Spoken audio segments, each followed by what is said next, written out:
যারা এই আন্দোলনে শহীদ হয়েছে তাদেরকে আমরা জাতীয় বীর হিসেবে ঘোষণা করছি।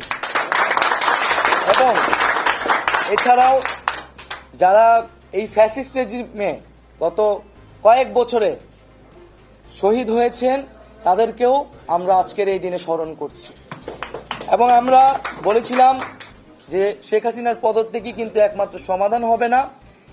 এই যে তারা একটি গণহত্যার সাথে জড়িত এবং এর আগেও পিলখানা হত্যাকাণ্ড থেকে শুরু করে বিভিন্ন গণহত্যা, গুম, খুন, মানবাধিকার লঙ্ঘন, ভোটাধিকার লঙ্ঘনের সাথে তারা জড়িত।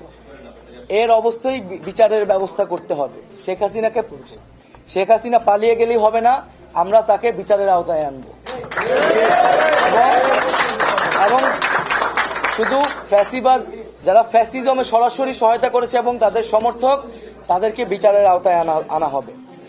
এবং আমরা বলতে চাচ্ছি যে অভ্যুত্থানকারী ছাত্র নাগরিকের সমর্থিত বা প্রস্তাবিত সরকার ছাড়া আমরা কিন্তু আর কোনো ধরনের সরকারকে সমর্থন করব না।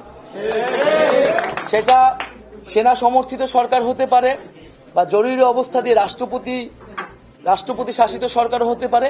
আমরা এই ধরনের কোন সরকারকে বিপ্লবী ছাত্র জনতা গ্রহণ করবে না। আমরা ঘোষণা করছি যে সকল আমাদের আন্দোলনের শিক্ষার্থী সমন্বয়ক ডাকসুর সভা সম্পাদক আক্তার হোসেনকে এখনো জেলে বন্দী করে রাখা হয়েছে, আমাদের সমন্বয়ক ইব্রাহিম নীরব সহ সারা দেশেই বিভিন্ন সমন্বয়ক, আন্দোলনকারী এবং নিরপরাধ ব্যক্তিদের গ্রেফতার করে রাখা হয়েছে কারাগারে। আমরা সকল কারাবন্দীদের, এই আন্দোলনের কারাবন্দী এবং এছাড়াও এই ফ্যাসিস্ট রেজিমে যে নিরপরাধ ব্যক্তি এবং রাজবন্দী করে রাখা হয়েছে তাদেরকে আগামী 24 ঘন্টার মধ্যে মুক্ত করার ঘোষণা করছি। তাদেরকে 24 ঘন্টার মধ্যে আমরা আমাদের সাথে রাজপথে দেখতে চাই।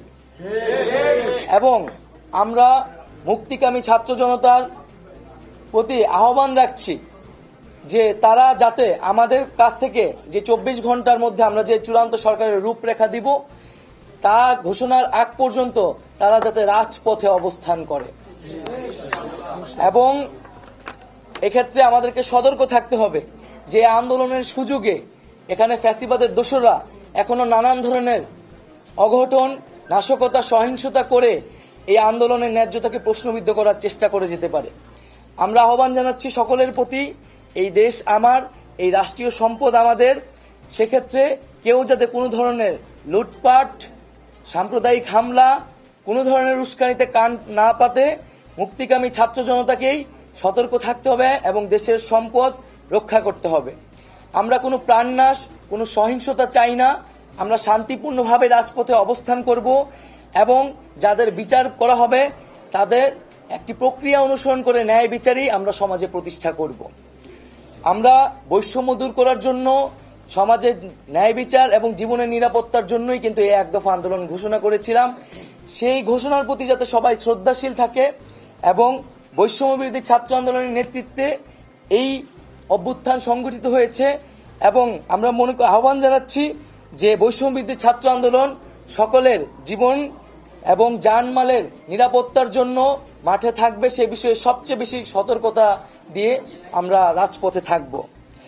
এবং আমরা আহ্বান জানাচ্ছি, আমরা ঘোষণা করছি যে যাতে বাংলাদেশে আমরা একটা ঐক্যবদ্ধভাবে এই গণঅভ্যুত্থানের কাছাকাছি গণঅভ্যুত্থানের মাধ্যমে সরকার পতন করেছি, আমাদের এখন ঐক্যবদ্ধ থাকতে হবে। এই ঐক্যবদ্ধ নষ্ট করার সকল পরিকল্পনাকে নস্যাৎ করে দিতে হবে।